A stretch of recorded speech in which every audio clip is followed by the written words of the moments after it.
Assalamualaikum warahmatullahi wabarakatuh. Waalaikumsalam Selamat warahmatullahi. bertemu kembali sahabat Jemari dengan podcast Jemari Sakato. Hari ini Jumat 6 Maret 2026.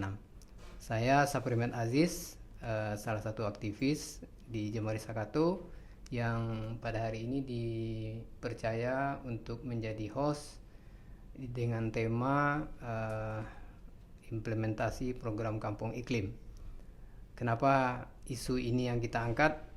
Ini mungkin ada kaitannya juga dengan kondisi Sumatera Barat yang di akhir tahun 2026, dari akhir tahun 2025 mengalami bencana, dan ini salah satu juga yang akan kita coba gali dengan narasumber.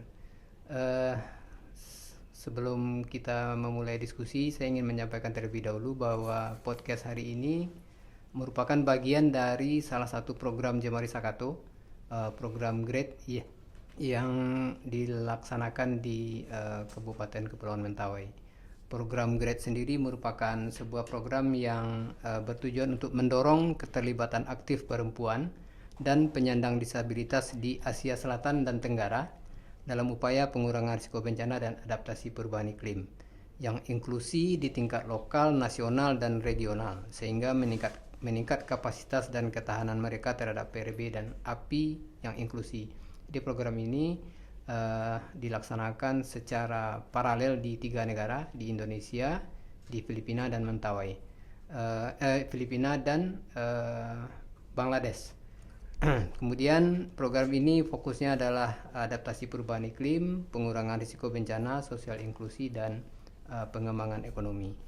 Didukung oleh Kementerian Federal Kerjasama Ekonomi dan Pembangunan Jerman, kemudian berkolaborasi dengan salah satu lembaga internasional yaitu lembaga ASB. Hari ini kita mengundang narasumber yang sangat berkompeten, yang sangat pas Jemari mengundang, karena nanti beliau, sebelum kita perkenalkan, beliau adalah hari ini adalah menjabat sebagai Kepala Dinas DPMD Provinsi Sumatera Barat. Namun sebelum kita memulai, saya ingin mengawali dulu dengan sebuah pantun. Pai kaladang menanam padi, singgah sabanta kapalembayan. Mari basamu menjaga bumi, supaya nagari tangguh menghadapi tantangan. Baik, sahabat Jemari, saya akan memperkenalkan narasumber kita hari ini. Kalau saya lebih senang memanggilnya Bang Yos atau Dayos, Pak Yoswardi. Lengkapnya nanti beliau lah yang akan menyampaikan, karena kalau saya menyampaikan mungkin kurang lengkap. Saya persilakan Bang Yos atau Dayos untuk memperkenalkan diri terlebih dahulu. Baik, silakan Dayos. Baik Pak Med, saya Dinda Med ya. Assalamualaikum warahmatullahi wabarakatuh. Ya. Salam warahmatullahi wabarakatuh. Saya Insinyur Yozarwardi Usama Putra Esud MSI IPU. Saya saat ini menjabat sebagai Kepala Dinas Pemberdayaan Masyarakat dan Desa Provinsi Sumatera Barat. Nah, kemudian beberapa waktu belakangan menjalin kerjasama ya, berkolaborasi dengan Jemari Sakato dalam beberapa isu yang strategis untuk saat ini. Ya, diantaranya GRADE Mentawai. Ya. Nah, dan saya senang bisa diundang untuk acara ini ya, karena mudah-mudahan ada perbuatan baik atau perkataan baik yang bisa berdampak baik kepada siapapun. Dan saya biasa dipanggil memang Dayos, Bang Yos ya, boleh. Terserah Pak Med lah manggil siapa. Baik. Siap. Saya kenal Bang Yos atau Dayos ini pertama kali tahun 2016. Oh, iya, saya masih ingat saya jadi salah satu narasumber di kegiatan yang dilaksanakan oleh Warsi. Iya. Acara bedah buku. Betul. Waktu itu Dayos ini masih menjabat sebagai Kepala Dinas Kehutanan. Iya. Kesan pertama saya waktu itu, beliau orang yang sangat paham dengan isu yang sedang dibahas pada waktu itu. Mudah-mudahan Dayos, diskusi kita hari ini santai saja. Mudah-mudahan bisa bermanfaat seperti yang Dayos bilang tadi. Mudah-mudahan diskusi kita 1 jam ini juga bisa membantu memberikan manfaat. Dayos, di DPMD itu ada salah satu program yang sering kita sebut dengan Proklim, program Kampung Iklim. Sebelum kita bicara proklimnya, boleh saya sedikit dari Dayos terkait dengan kenapa proklim itu menurut Dayos itu penting untuk nagari atau desa.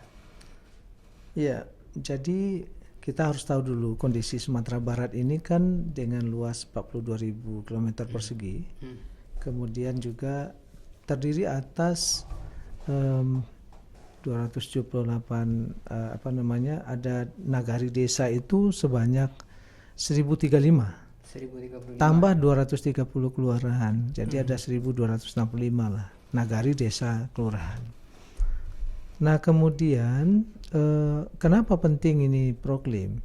Kaitannya dengan isu global saat ini ya.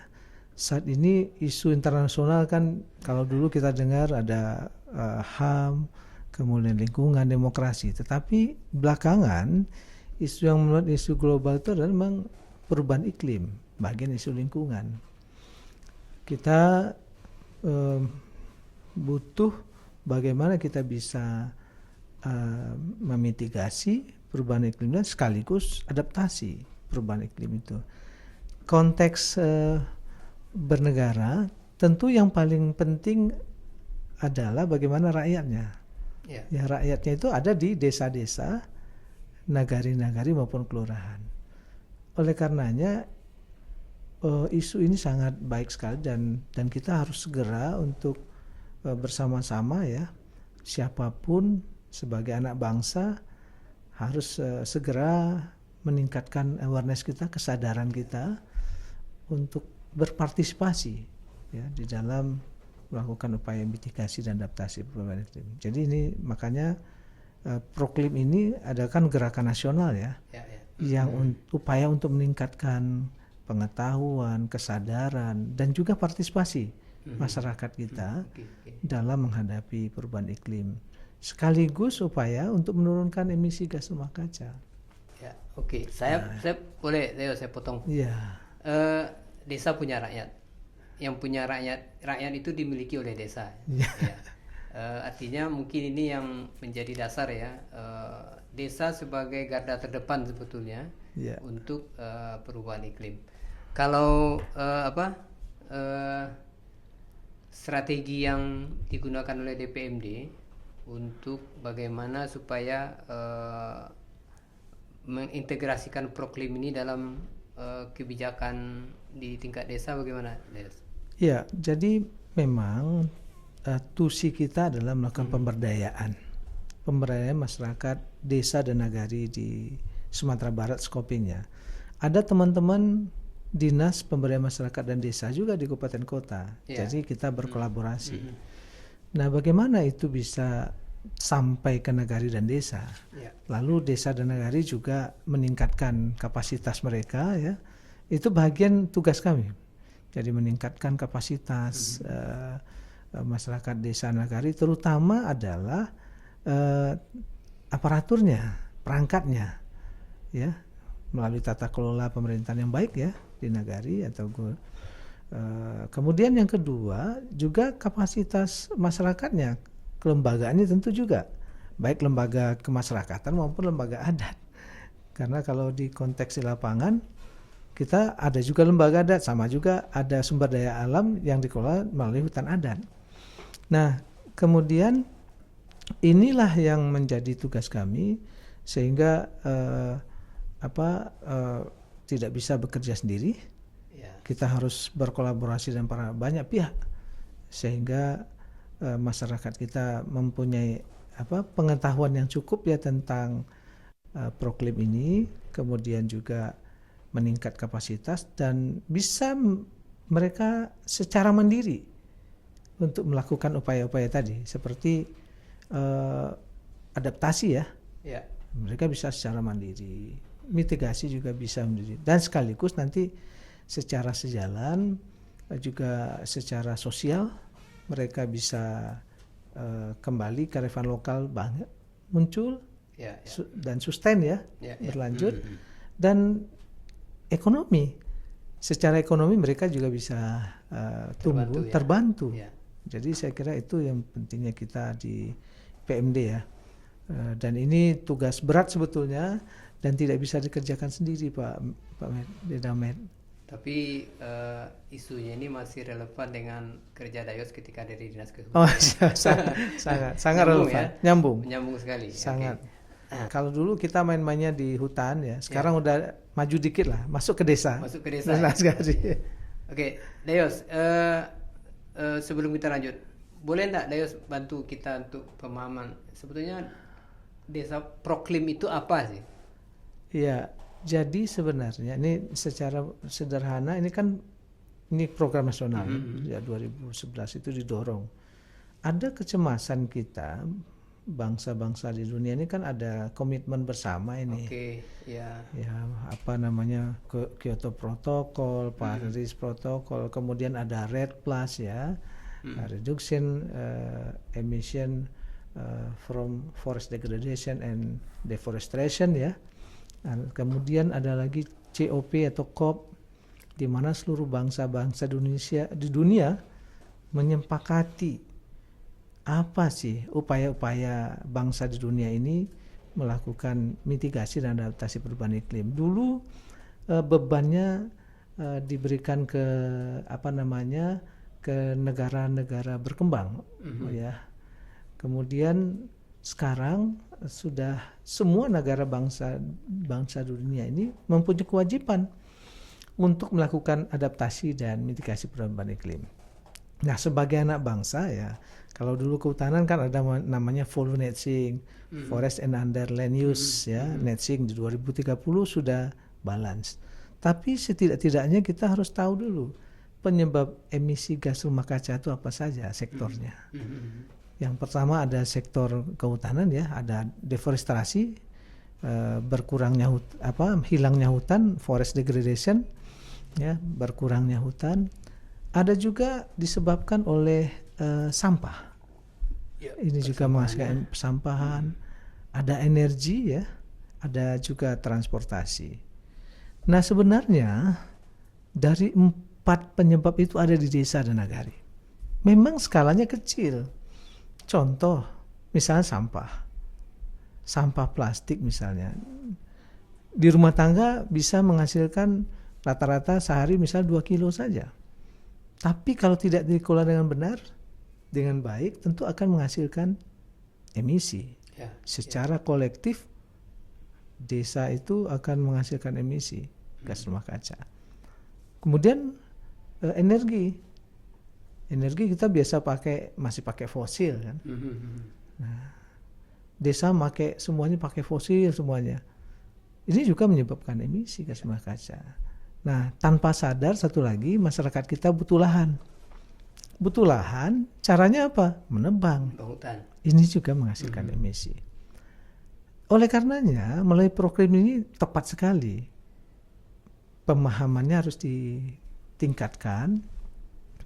Tingkat kesadaran masyarakat kita, bagaimana mereka bisa memperoleh livelihood, kehidupan secara ekonomi dengan keberadaan hutan. Ya. Kemudian juga bagaimana juga sampah tadi yang menjadi waste itu buang saja bisa juga menjadi sumber ekonomi mereka melalui sirkuler ekonomi. Begitu juga penggunaan energi, bagaimana merubah mindsetnya menjadi energi baru dan terbarukan. Penggunaan kendaraan juga demikian. Jadi saya kira ini ada di desa dan nagari di kita. Kalau itu bisa kita selesaikan pemahamannya, penyadar tahuannya, kemudian muncullah partisipasi dari masyarakat desa dan nagari itu. Nah, itu kuncinya. Itulah tugas-tugas kita ini Pak Dindamen. Nah, kalau saya coba contoh satu, deforestasi ya. Kalau kaitan dengan misalnya kebutuhan masyarakat untuk membuka lahan segala macam. Iya. Apakah itu signifikan menjadi salah satu penyebab emisi, atau justru ada faktor lain kalau terkait dengan deforestasi? Ya, memang dia kecil ya, kebutuhan masyarakat kecil. Tapi kalau dikumulasikan, ini akan besar. 1035 desa. 1035. Anggaplah 1 hektar saja, Okay, itu udah 1000 hektar. Nah, tetapi bagaimana kita nggak bisa mencegah begitu saja masyarakat? Apa yang bisa dilakukannya untuk memperoleh hasil ekonomi dari situ dan sosial bagi kita dan lingkungan bagi bersama? Mungkin mereka harus kita edukasi bagaimana hutan tetap ada misalnya, tapi yang diambil adalah hasil hutan bukan kayu.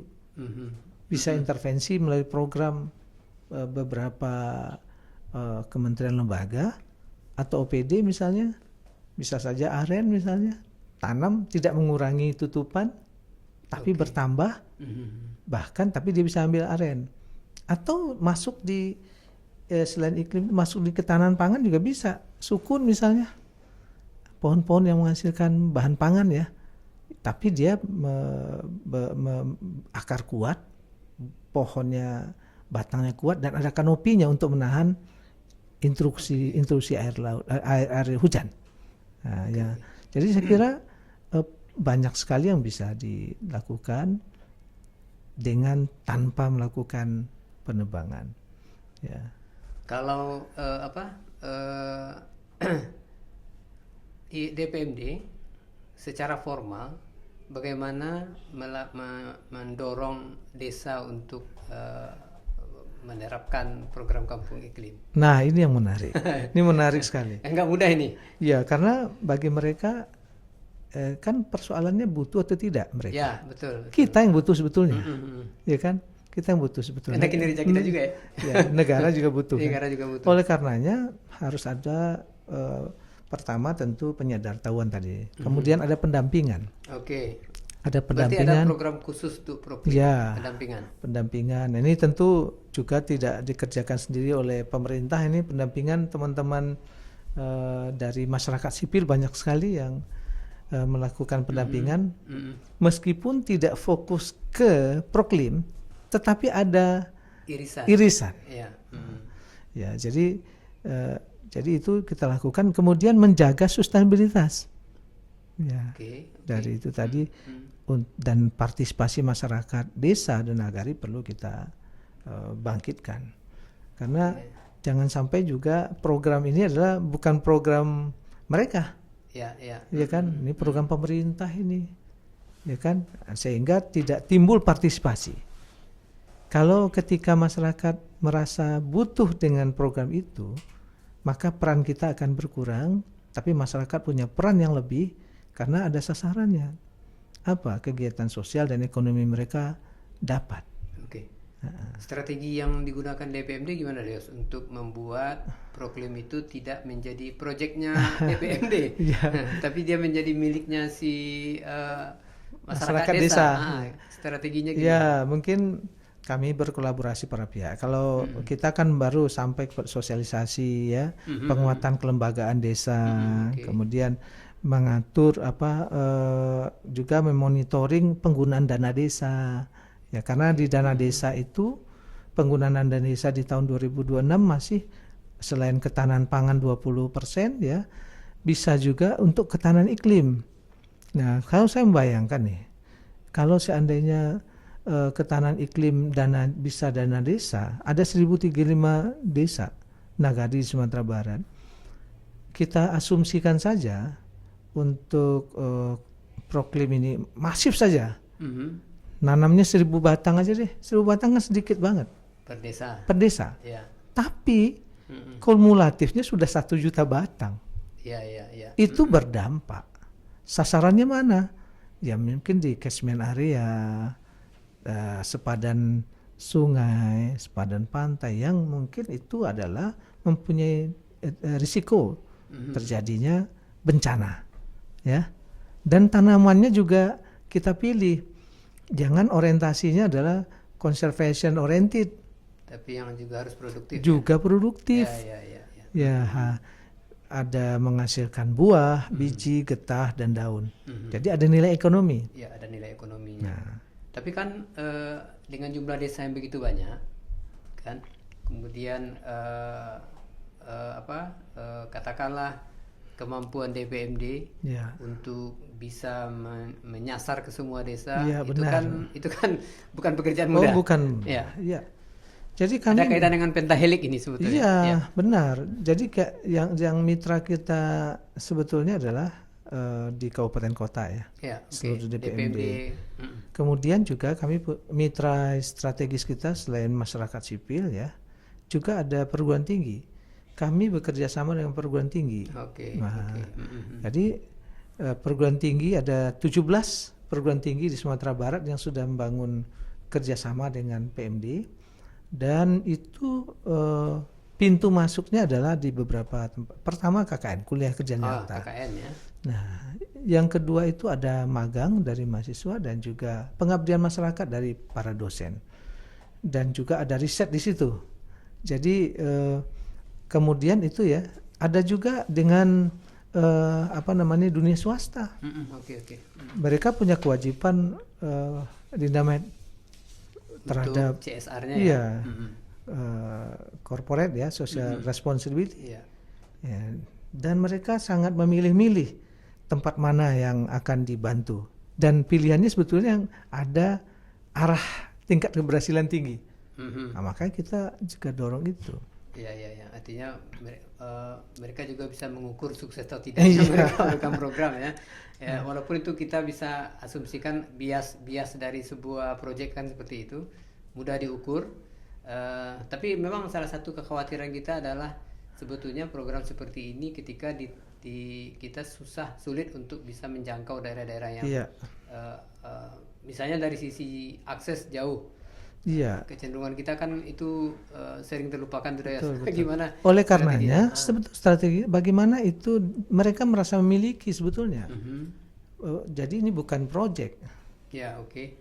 Karena dampaknya itu yang akan memperolehnya adalah masyarakat setempat.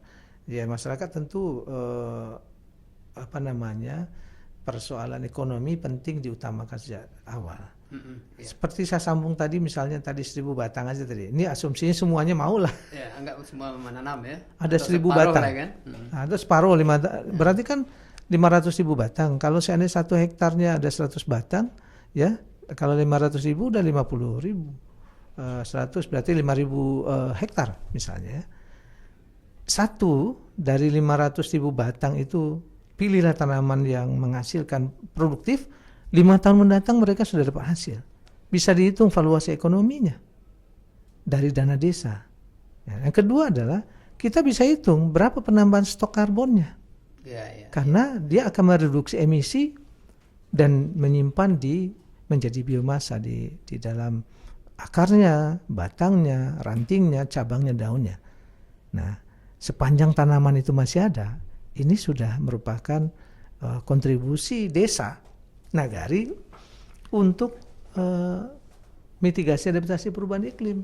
Oke. Ya, jadi itu, Pak. Ini menariknya nih sahabat Jemari, bicara dengan Kepala Dinas DPMD, serasa ngobrol dengan Kepala Dinas Kehutanan. Yang disampaikannya sangat komprehensif ya, semuanya nyambung dengan isu-isu terkait dengan Proklim. Dayos, contoh desa yang sudah menerapkan Proklim di Sumatera Barat dan Dayos anggap itu sukses yang mana? Ya, sebetulnya ada beberapa desa ya. Mungkin salah satunya Batang Palupuh misalnya. Batang Palupuh. Ya, karena di situ integrated sebetulnya.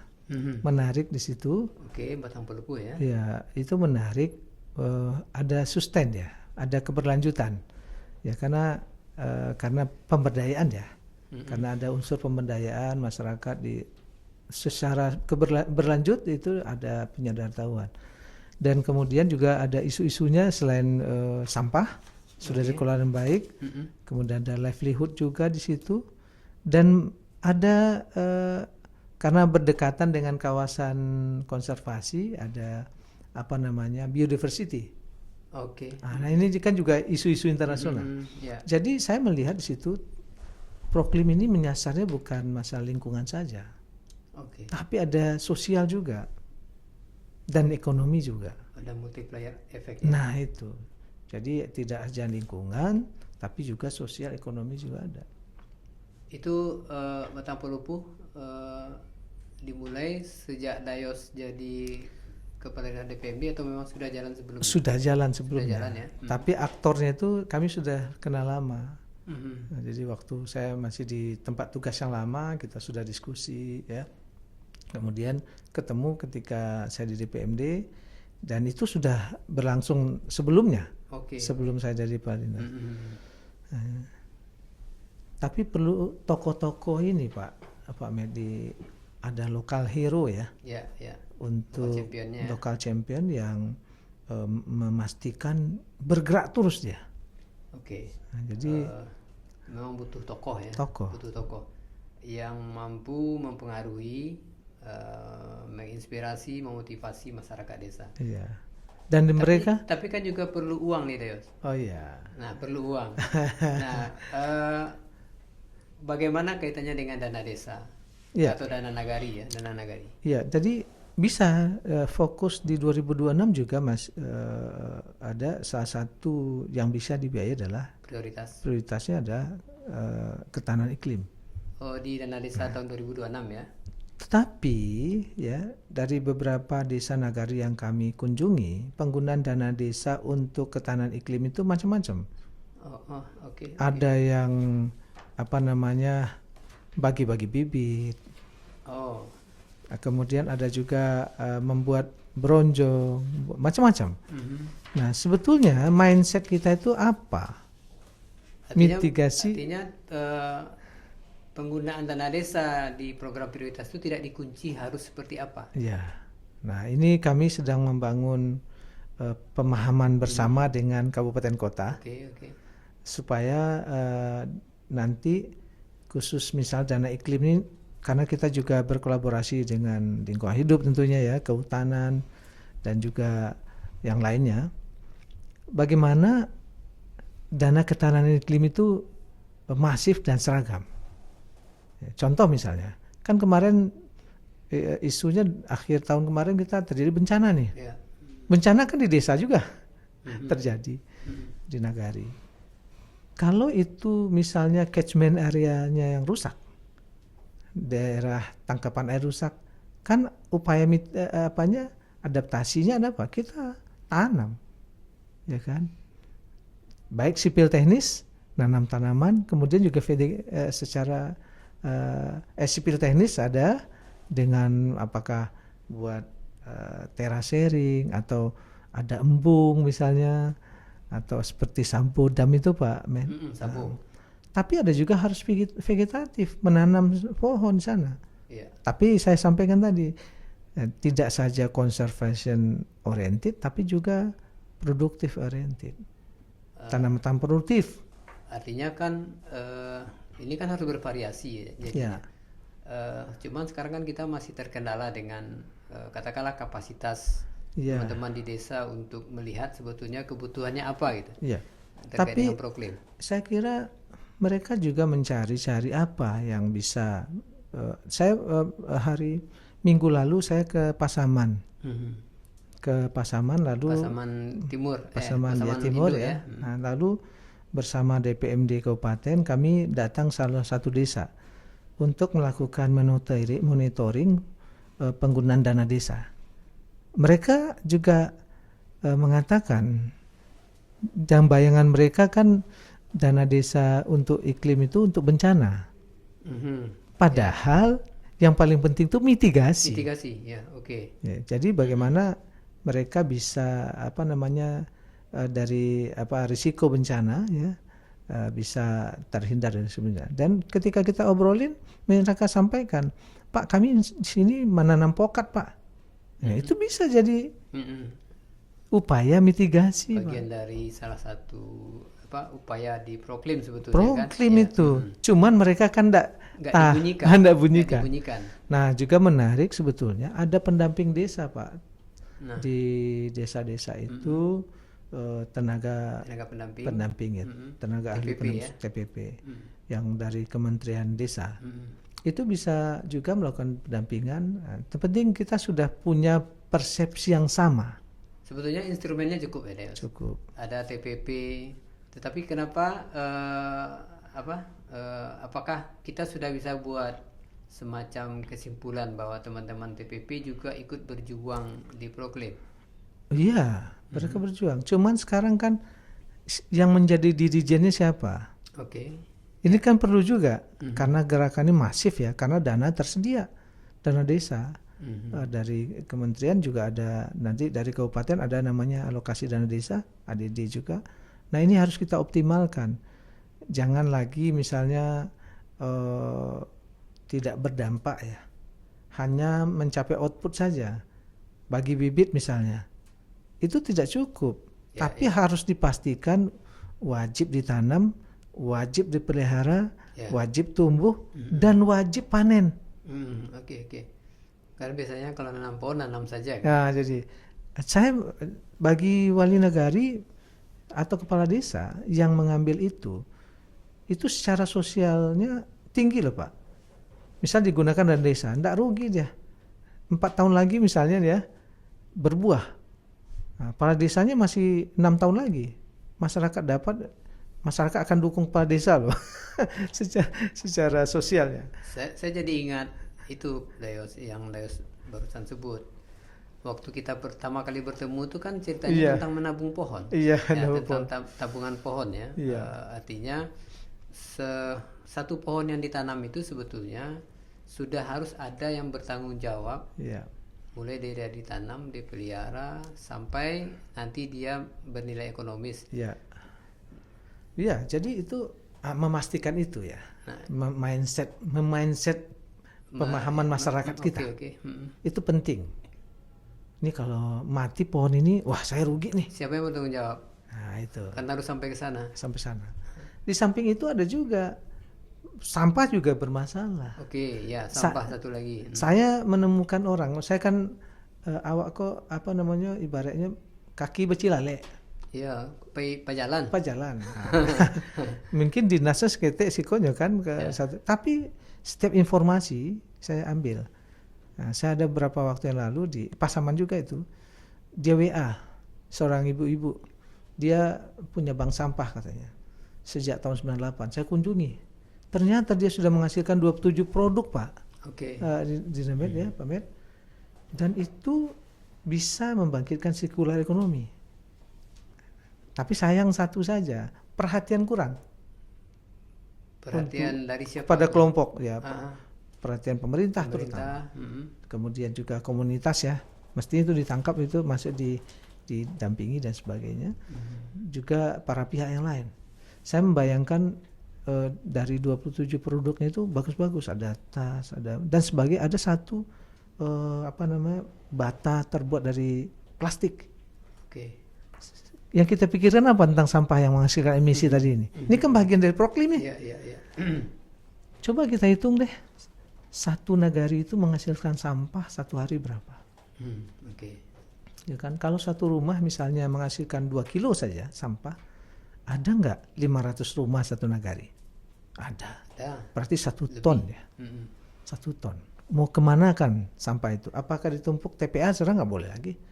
Karena penyelesaian sampah itu dari rumah tangga. Penting orang-orang seperti itu kita semangati. Jadi intinya adalah rasa memilikinya. Tapi ujungnya harus ada intervensi dari kita pemerintah. Produknya siapa yang beli? Ya kan? Minimal swasta ya harus beli produknya. Saya masuk terus uangnya sehingga ya livelihoodnya tadi ya Pak Med ya. Jadi kita jangan saja menyasar lingkungan nih. Tapi ekonomi masyarakat kita juga harus kita tingkatkan. Nah itu Pak Med. Jadi ini kan sebetulnya sejalan dengan programnya Jemari di GRID program GRID. Bicara tentang peningkatan ekonomi mereka, pendidikan ekonomi. Artinya dari 4 isu yang difokuskan oleh program GRID itu terkait adaptasi perubahan iklim, pengurangan risiko bencana, sosial inklusi, dan ujungnya adalah pengembangan Ekonomi. pengembangan ekonomi. Nanti kita akan mengarah ke Mentawai ini, Dayos. Siap. Oke. Eh, boleh sedikit dari Dayos pandangan terkait desa-desa di Mentawai? Iya, jadi saya sebetulnya salah satu kabupaten yang saya suka itu Kabupaten Kepulauan Mentawai. Oke. Karena Kabupaten Kepulauan Mentawai ini sumber daya alamnya luar biasa, melimpah dari darat sampai ke laut maupun pulau-pulau kecil. Nah, dan situ banyak biodiversity Oke, ya. ya yang perlu dilindungi, dan itu bisa juga memberikan manfaat banyak bagi masyarakat Desa Nagari. Nah, Desa Nagarinya kuat, Pak. Kuatnya disandarkan dengan adat. Ya, betul. Jadi ketokohan masyarakat adat di situ sangat kental. Dan mereka terbuka masyarakat kita, desa-desa di Mentawai ya. Nah, sangat welcome dengan orang yang datang. Jadi gambaran saya Mentawai itu kalau ada sentuhan, kemudian memang ada pendampingan, dan kemudian tentu apa yang program kita bangun tujuannya kemana memang terwujud. Saya makanya ketika ada program Great Mentawai ini, saya orang pertama yang mendukung. Waktu itu saya PJ Sekda ya, waktu itu PJ Sekda. saya turut mensupport. Yang waktu itu ikut tanda tangan dan ikut bertanggung jawab mengawal. Iya. Karena ini adalah upaya baik yang dilakukan oleh Jemari Sakato. Mungkin tidak banyak orang ya yang mau bertungkus lumus ya, bertungku lumus ya, ke daerah-daerah pedalaman itu. Ya. Kan resikonya juga ada, belum lagi badai semacam, menyeberang aja baru kan belum melaksanakan program. Kalau sudah badai pulangnya tertunda. Jadi saya kira ini Great Mentawai program ini sangat baik ya, karena ini selain upaya mitigasi ya, pengurangan risiko bencana, juga ada ujungnya adalah ekonomi masyarakat. Persis dengan apa yang saya gambarkan tadi. Ya. Maka saya sangat kalau diskusi dengan teman-teman Jemari itu masuk deh. Nyambung ya? Nyambung. Ya, karena di program GREAT itu yang Dayos bicarakan tadi itu kita lakukan. Kita bicara isu sampah. Iya, iya. Kita bicara tentang sekolah lapang untuk pertanian. Iya. Kita bicara tentang ketersediaan air. Iya. Menjaga, sebetulnya itu kan menjaga sumber daya. Iya. Sumber daya.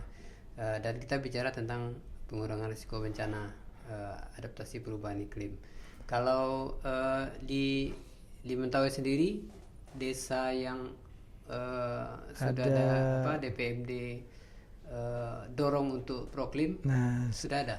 Secara langsung belum ya, secara langsung belum. Cuman kemarin beberapa pemikiran saja kami kerjasama dengan PMD membangun kesepahaman.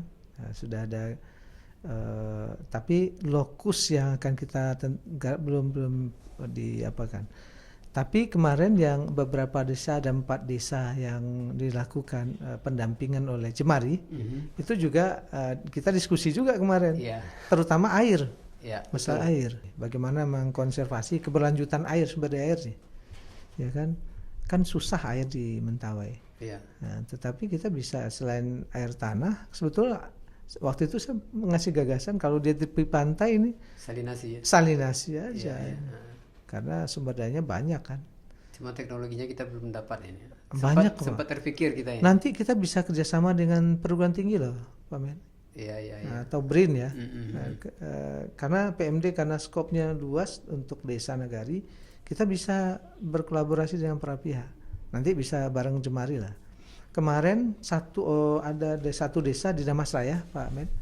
Kembali ke sampah tadi. Dia ada Pak Guru ini membuat namanya tong sampah pintar, TOP. Jadi dia hanya 4 kilo muatannya, tapi sudah berbasis IT dia. Tong sampah pintar. Nah ini kan kalau untuk rumah tangga bisa lah. Hasilnya pupuk organik cair dan bisa padat. Lalu kita sounding ke BRIN, bersurat resmi, dan itu jadi perhatian oleh BRIN. Kan nanti tinggal apa aja, di scale up saja. Ya, ya. Dari rumah tangga menjadi RT, RW. Nah ini kan RW sudah skopnya proklim. Ya, ya. Nah, jorong nagari. Jadi saya kira banyak pihak sekarang atensi terhadap persoalan ini.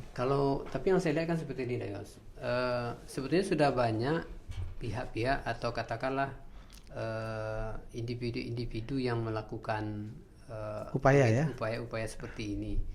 Tetapi sepertinya publikasikah atau yang kurang, mungkin pemerintah juga tidak terlalu memberikan atensi terhadap upaya-upaya yang dilakukan secara personal, termasuk tadi yang Dayos bilang sebetulnya yang 7 yang sudah menghasilkan 7 hasil dari sampah. Enggak, tadi yang di desa apa tadi yang di saya lupa tadi. Tapi sepertinya itu tidak terpublikasi dengan baik, sehingga itu kita ketika mau scale up atau kita mau mensosialisasikan ke tempat lain menjadi agak lama gitu. Nah, memang publikasi ini. Ya, memang pemerintah ini memang mungkin kita masih publikasi belum masif ya. Memang terasa itu. Tapi memang ke depan ini menjadi salah satu target kita. Kan sebagai tanggung jawab pemerintah kan memfasilitasi ini. Ada seperti PMD ini skopnya luas sekali. Ya, banyak ya. Banyak sekali. Ya. Saya menerima beberapa pengaduan, tidak saja itu. Seperti tong sampah pintar itu hanya saya di Japri itu. Pak, saya ada ini Pak melakukan upaya ini. Oke. Difasilitasi oleh DPMD Kabupaten. Ternyata memang menarik. Bagi saya, apapun kreativitas anak bangsa ini yang bisa mendukung, terutama proklim tadi, itu kita akomodir. Nah, dan pada akhirnya ini menjadi atensi bagi lembaga-lembaga riset di Indonesia. Nah, saya kira itu Pak Amir, saya membayangkan ya, kalau tong sampah 4 kilo aja bisa. Ya. Kan tinggal dikembangkan aja Pak Med. Nah itu. Ya mungkin publikasi Pak Med mungkin harus ikut dengan Jemari nih. Jemari publikasinya bagus kayaknya. Saya sudah punya podcast juga, terus mungkin kita harus buat program khusus DPMD dengan senang hati. Iya. Jadi mungkin informasinya kan di tempat Dayos juga sudah ada podcast. Bisa. Gimana Jemari yang ngisi di situ bisa juga kan? Bisa. Tinggal post lah. Tinggal MOU. Kalau sebetulnya harapan yang paling besar dari DPMD terkait dengan proklimnya apa? Harapan paling besarnya apa? Yang pertama adalah kaitannya dengan nagari dan desa ya. Yang jelas masyarakat desa dan nagari itu memahami pentingnya upaya mitigasi dan adaptasi perubahan iklim. Itu satu. Yang kedua adalah muncul partisipasinya, ya, melalui penguatan kelembagaan, peningkatan kapasitas mulai itu desa-desa. Nah, terakhir kearifan lokal mereka muncul kembali dalam upaya yang 2 tadi. Yang terakhir sekali adalah kehidupan peningkatan ekonominya diperoleh untuk kesejahteraan. Nah sebetulnya ini kalau kita kaitkan sedikit dengan Astacita Pak Presiden itu nyambung ya. Membangun dari desa, dari bawah untuk pemerataan ekonomi dan pemberantasan kemiskinan. Jadi fokusnya memang di bawah desa-desa. Nah, salah satu kegiatannya atau programnya adalah proklim. Tapi ujungnya apa? Pemerataan ekonomi. Makanya saya apresiasi kegiatan kemarin Grid Mentawai kan ada ketahanan pangan juga tuh, cabai jadi model kan. Jadi saya kira ujungnya itu adalah ekonomi. Nah, itu Pak, harapan saya itu. Dan juga ini harus sustain. Ada keberlanjutan. Nah, dukungan pemerintah daerah, kemudian dengan para pihak ya, itu sangat penting memastikan ini berlanjut. Nah, bagaimana cara Dayos membuat para pihak katakanlah kalau kita sering menyebutnya pentahelik, itu Pentahelik, betul-betul bisa terlibat. Ya. Secara kalau saya melihatnya keterlibatannya itu sebetulnya tidak hanya pada satu program saja, tapi dia sustain. Ya kita harus ngumpul-ngumpul nih, ngopi-ngopi nih. Iya, harus saja ngopi Harus ya. ngopi. Memang harus dipastikan itu terencana, kemudian terukur dan sustain ya. Dayos, kita kan punya program di Mentawai, kemudian Dayos juga dari awal sering terlibat secara personal memberikan dukungan di ada 4 desa yang kita support. Nah, saya ingin menegaskan saja kepada sahabat Jemari bahwa yang kita lakukan di Mentawai itu sebetulnya sebagian besarnya adalah berkaitan sekali dengan program kampung iklim. Iklim ya. Makanya mungkin ketika pada awal kita ketemu dengan Dayos, beliau langsung memberikan dukungan dan tanda tangan surat bahwa Jemari sangat cocok untuk melakukan kegiatan ini. Mungkin nggak terasa ini sudah hampir 1 jam kita ngobrol, Dayos. Mungkin closing statement, Dayos, terkait isu proklim dan bagaimana masyarakat betul-betul bisa terbantu secara ekonomi. Artinya pendekatan proklim tidak hanya sebuah proyek, tetapi dia sebuah upaya yang sistematis membuat masyarakat berada di situasi yang aman dan kemudian ekonominya juga meningkat. Jadi proklim ini sebuah program nasional ya, tapi ini pintu masuk untuk isu global yang dimana kita perlu meningkatkan pengetahuan dan kesadaran masyarakat desa dan nagari di Sumatera Barat seiring dengan partisipasi masyarakatnya meningkat dengan mengembangkan kearifan lokal. Dan tapi harus kita pastikan bahwa semua program dan aksi yang dilakukan itu sustain, berlanjut, dan juga memberikan keuntungan secara ekonomi kepada masyarakat dan keuntungan sosial dan lingkungan bagi masyarakat kita. Dan kontribusi yang dilakukan di desa-desa dan nagari di Sumatera Barat ya, itu akan berkontribusi pada nasional. Dan filosofi yang saya pakai di PMD ini adalah apa yang disampaikan oleh Bung Hatta, bila kita hidupkan obor besar di Jakarta, belum tentu bisa menyinari Nusantara. Tetapi ketika kita hidupkan obor-obor kecil di desa-desa, nagari-nagari di seluruh Nusantara, maka pastilah Nusantara ini akan bersinar. Kalau bahasa sekarang di Indomet menyala dia. Menyala. Nah, itu. Menyala. Indonesia menyala mulai dari desa. Terima kasih. Ya, makasih Dayos. Menarik sahabat Jemari. Saya mencatat 3 kata penting yang disampaikan Dayos tadi. Terencana, terukur, dan sustain.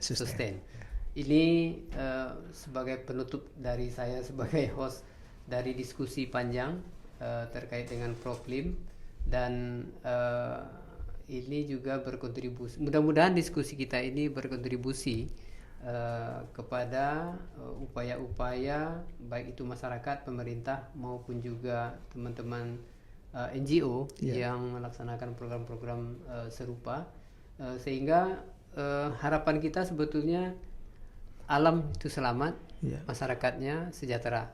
Itu Dayos ya. Artinya TPMD sebetulnya menjadi motor karena dia pemilik desa. Dia pemilik desa yang kata Dayos tadi, dia harus bisa menghidupkan obor-obor kecil di desa-desa, di semua desa, sehingga Nusantara itu menjadi terang. Sahabat Jemari, itu perbincangan kita terkait dengan program Kampung Iklim dengan Dayos atau Bang Yos, Kepala Dinas DPMD Provinsi Sumatera Barat, yang selama ini juga sangat intens memberikan dukungan terhadap program Jemari. Diskusi kita ini bisa teman-teman atau sahabat Jemari ikuti di YouTube Jemari nanti. Kemudian juga silakan di like di Facebook Jemari Sakato, lalu di YouTube Jemari Sakato, di Instagram Jemari Sakato.